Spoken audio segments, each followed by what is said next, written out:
Delhi Deputy Chief Minister Manish Sisodia on Monday said that the government will organize its Business Blasters Investment Summit at the Thyagaraj Stadium on March 5th, during which over 100 top business ideas from government school students will be presented to the investors.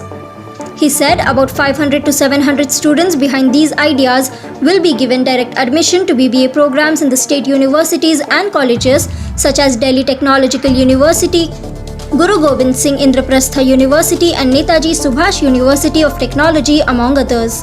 Sisodia, who also holds the education portfolio, said 51,000 startup ideas were submitted by the students in the Business Blasters initiative, out of which 1,000 were shortlisted for the second round of the program. Sisodia said out of these 1,000 ideas, 100 plus student-led top business ideas have been selected.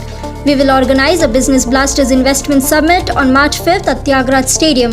These top business ideas will be put forth before the investors. I want all the investors of the country who want to invest in new business ideas to attend the summit.